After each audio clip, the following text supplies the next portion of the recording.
bakar dari Ustadz Anas. Kita buka satu, kita minum ya.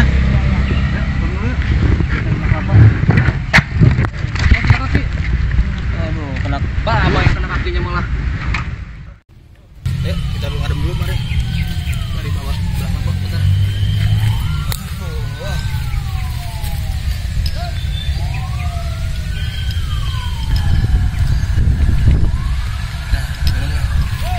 Mudah-mudahan bisa bikin seger ya.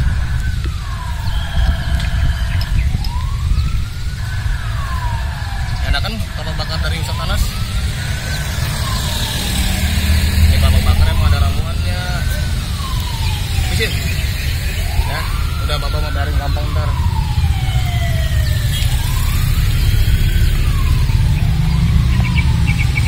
Udah, enak gak?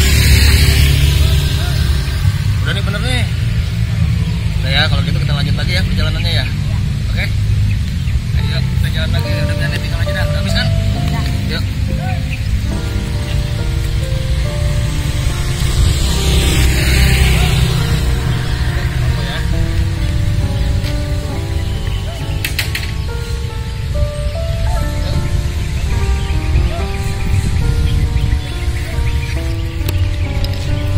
Pegangan, Nak.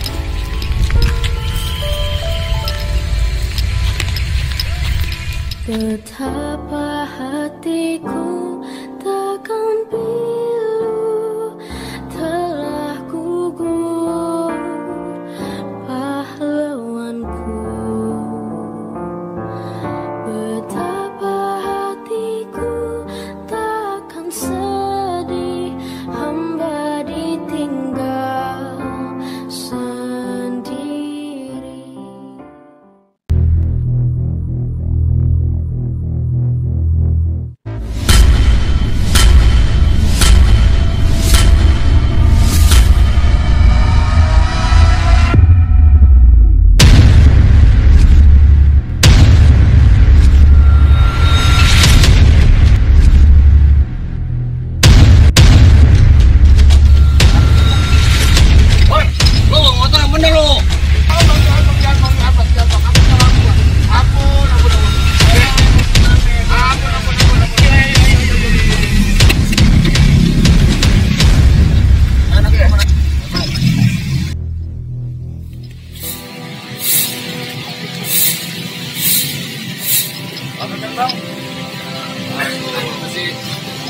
Untung di depan pintu gerbang makam Hatta nih.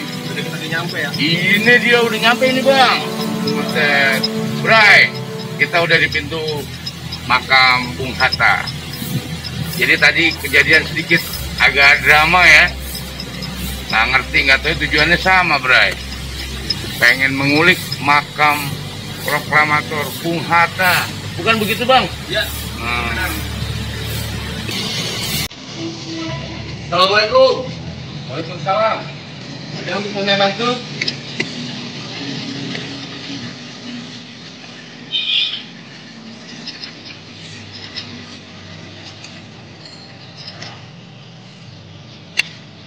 Ini bang tadi jatuh atau menabrak kebetulan sama tujuannya mau kemari. Cewek barang dari Bang Opi. Dari nama Kang, dari sendiri dan kebetulan sama di sini ada diharap dan kalau ini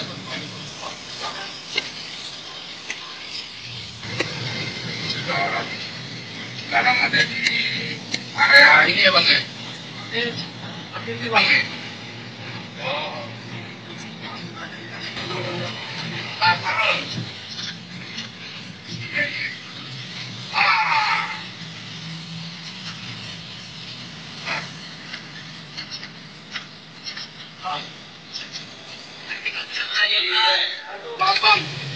Bang, kilo saya pengen tahu banget nih.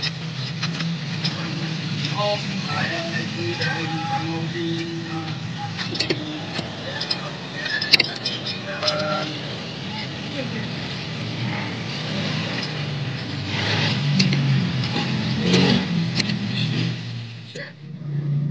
Oke, sahabat TV Peninggalan, kita sekarang ini udah sampai di area pemakaman mantan proklamator kita, Bung Hatta.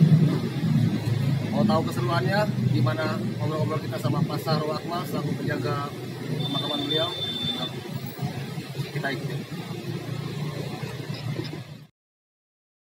Oke Bray, ketemu lagi Weki di channel Numpang Ngopi.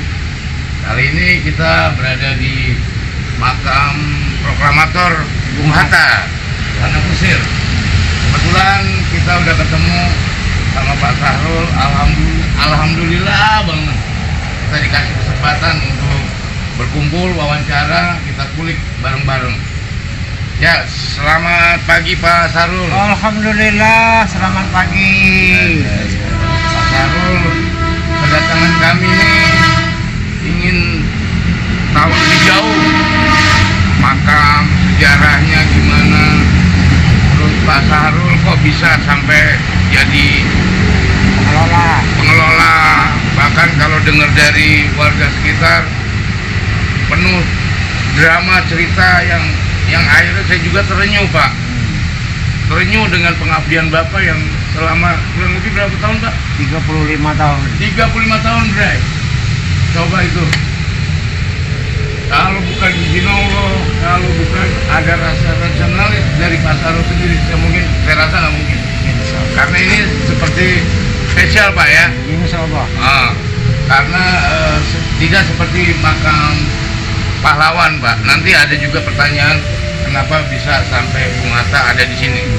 Silakan Pak, waktunya Pak. Oke, terima kasih. Assalamualaikum warahmatullahi wabarakatuh. Waalaikumsalam. Alhamdulillah atas izin Allah Subhanahu wa taala, hari ini mari kita dalam rangka HUT kemerdekaan Republik Indonesia yang ke-76.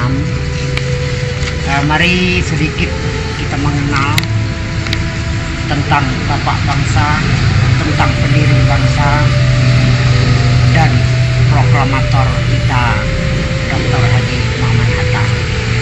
Alhamdulillah, sedikit saya ungkapkan bahwa saya nama Sahrul, bekerja mengelola makam proklamator Republik Indonesia ini sejak Januari 1987 sampai 31 Januari 2010 yang masih ada ikatan dengan Sekretariat Negara Republik Indonesia sebagai developer ya, sebagai pemilik. Kenapa? Karena bangunan ini adalah milik negara yang diperuntukkan untuk proklamator Bung Hatta, yang gunanya adalah untuk kepentingan bangsa dan negara. Jadi setelah 2010, alhamdulillah saya masih dipekerjakan di sini dengan catatan termasuk pekerjaan tambahan dari 1 tahun ke 1 tahun, ke 2 tahun, 3 tahun. Nah sekarang tambahannya sudah berjalan 12 tahun. Nah berarti saya sudah bertugas di makam proklamator ini alhamdulillah sudah 35 tahun. Nah, perlu saya ungkapkan makam proklamator ini dibangun ya langsung atas perintah Presiden Soeharto, yakni Kepres tahun 81. Bung Hatta lahir 12 Agustus 1902 di Bukit Tinggi, wafat di Jakarta 14 Maret 1980. Setelah pemakaman beliau, Bapak Presiden Republik Indonesia Soeharto membuat Kepres untuk adanya pembangunan makam proklamator Bung Hatta di samping penghargaan dan juga ada gunanya untuk upacara-upacara kenegaraan, peringatan-peringatan dan kepentingan ilmu kesejarahan bagi anak-anak sekolah kita.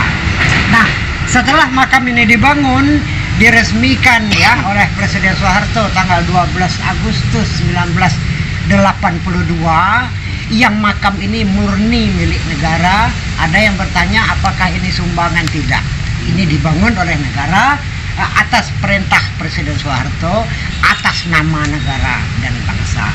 Nah, jadi makam ini sengaja dibuat ya seperti yang anak-anak lihat, dalam satu komplek ya yang luasnya kira-kira 3000 meter. Nah, ada pintu gerbang masuk ya, ada pendopo tempat tamu upacara, ada lantai upacara, ada rumah Minang yang menandakan Bung Hatta itu adalah dilahirkan di Padang, Sumatera Barat. Ada makam Bung Hatta yang berada di bawah rumah Joglo, ada musola ya, ada segala macam fasilitas seperti hal-hal yang berkenaan dengan kamar mandi, bak wudhu dan segala macam. Nah, ini sengaja dibuat komplek ini, segala macam fasilitasnya adalah demi kenyamanan anak-anak bangsa dalam rangka melaksanakan peringatan upacara-upacara dan juga untuk berziarah di makam proklamator Bung Hatta dan para pahlawan yang berada di sekitarnya. Oke CS, tadi kita sudah mendengarkan rumit sejarah makam Bung Hatta. Tadi gini Pak, pertanyaan saya Pak, kok Bapak Sahrul awalnya tuh gimana bisa sampai jadi pengabdi makam Bung Hatta ini Pak, sampai akhirnya diperpanjang, kalau dengar cerita tadi tahun-tahun nggak berasa 12 tahun dari Seknek Ya. itu bagaimana Pak awalnya Pak? Nah, alhamdulillah. Pasti ada proses itu. Ya, ini perlu ya. Secara singkat saya ceritakan bahwa saya mengenal Bung Hatta bukannya hanya mengelola makamnya saja ya. Nah, karena dari tahun 77 saya sudah di Jakarta ya, saya kuliah di Jakarta. Kebetulan saya waktu itu punya tempat tinggal di Jalan Tegal 10 Menteng, sedangkan rumah Bung Hatta itu berada di Jalan Diponegoro 57. Jadi kami sudah sering ketemu berjumpa, ya? Dan kami juga sudah sering mendengarkan ya kalau Bung Hatta itu bicara bagaimana, kalau Bung Hatta itu berhadapan dengan para tamu itu bagaimana. Jadi dari dulu itu saya sudah tahu persis Bung Hatta pada saat masih hidupnya. Nah, saya tidak tahu persis ya di era setelah Bung Hatta wafat. Saya tidak pernah menyangka ya bahwa saya harus mengelola makam beliau. Nah, jadi kalau pengalaman hidup saya rasa sudah cukup ya. Begitu saya tamat kuliah, saya bekerja, saya pernah bekerja di Bank Bumi Daya, saya pernah juga bekerja di tim resimen mahasiswa untuk Perang Timur-Timur. Saya juga pernah jadi anggota DPR perwakilan Provinsi Jambi.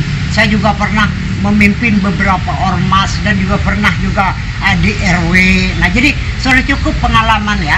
Jadi Bung Hatta itu sebenarnya memang sudah dari dulu ya, dari dulu itu menginginkan kepada Presiden Republik Indonesia bahwa menurut yang pernah kita baca ya, tapi kalau dengar omongan langsung tidak ya, Bung Hatta itu pernah berbicara langsung dengan Bapak Presiden Soeharto, kalau nanti suatu saat saya meninggal, tolong dimakamkan di 3 syarat. Nah, singkatnya, syarat pertama Bung Hatta bilang, di mana Indonesia dimerdekakan, kalau Indonesia itu pekik kemerdekaannya itu adalah di Gedung Pegangsaan Timur nomor 56, berarti di Jakarta. Tolong saya dimakamkan di Jakarta. Saya menolak makam pahlawan Kalibata. Saya bukanlah pejuang satu-satunya, tetapi banyak yang berjuang untuk kemerdekaan Republik dan bangsa ini. Jadi mohon maaf, saya tidaklah merasa kemerdekaan itu di tangan saya, tetapi kemerdekaan itu adalah iradat dan juga kehendak Allah Subhanahu wa taala. Kami Soekarno-Hatta hanya mewakili. Nah, yang kedua, saya minta dimakamkan di tanah rakyat yang seumur hidup saya amat mencintai, menyayangi kesejahteraan hidup bangsa saya. Terus yang ketiga, saya ingin dimakamkan di sekitar ya TPU Tanah Kusir. Nah, karena di samping itu adalah makam umum yang senantiasa berada di lokasi pemukiman dan juga domisili rakyat saya, dan juga nanti insya Allah para peziarah itu tidak disulitkan. Kenapa? Karena tidak melalui birokrasi yang berbelit-belit, yang sulit. Anak-anak sekolah kalau mau ziarah Kalibata izin sana, izin sini, tapi kalau di Tanah Kusir yang tidak. Nah, konteks ini Bapak Presiden dan juga atas nama bangsa Indonesia memberikan penghargaan kepada Bapak bangsa kita ini, maka dimakamkanlah di Tanah Kusir dengan semua urusan pemakaman dan juga bangunan makam ini adalah milik negara Republik Indonesia atas penghargaan bagi jasa founding proklamator Republik Indonesia Dr. Haji Muhammad Hatta. Nah, jadi saya dari dulu itu tidak pernah terpikir untuk mengabdi Bung Hatta, tetapi oleh karena Allah menghendaki. Nah, dengan adanya kehendak Allah SWT untuk saya mengabdi Bung Hatta, timbul rasa kecintaan. Pada awalnya saya sudah pernah ya mengerjakan makam Bung Hatta, terus saya bekerja di tempat lain. Saya kembali lagi ke sini, saya sedih. Akhirnya saya putuskan untuk tidak bekerja dimanapun, tetap bekerja di makam proklamator Bung Hatta. Oh, mengenai nasib manusia itu urusannya di tangan Allah. Saya pikir biarlah saya dan keluarga mengabdi Bung Hatta. Walaupun hari ini saya makan, besok cari lagi, saya bilang itu urusan saya dengan Allah Subhanahu wa Ta'ala. Nah, sampai sekarang alhamdulillah, oleh karena saya tidak ada kegiatan seperti dulu ya, ormas segala macam itu sudah saya tinggalkan, maka 14 Juli 2017 musola kami tingkatkan menjadi masjid untuk dapat menghimpun para jemaah masyarakat kita. Di samping ziarah, mari kita beribadah, karena di lokasi makam proklamator Republik Indonesia sudah tersedia masjid untuk dapat kita menumbuh kembangkan keibadahan di komplek proklamator kita ini. Nah, mari semua pihak kalau bisa, mari kita mendukung untuk innama ya'muru masajidallah, dan kesejahteraan Bung Hatta di alam sana tetap menjadi bagian daripada doa-doa kita untuk supaya Bung Hatta sejahtera, negara ini ya Allah berilah kemakmuran sesuai dengan cita-cita proklamator Bung Hatta. Oke, Bray, masih ingat gak tadi yang disampaikan sama Pak Sahrul?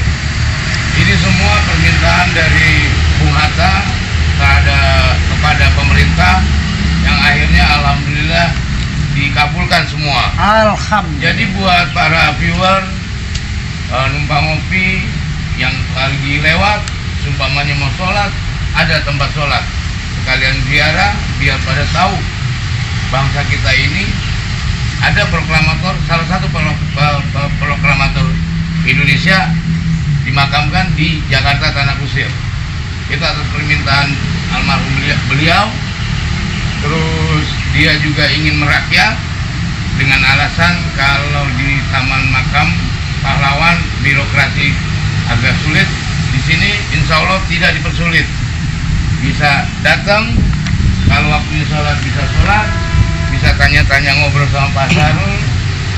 Jujur, Bray, gua nggak kuat nang. Di sini auranya sangat apa ya? Amin ya Allah. Bersahaja, tawadu,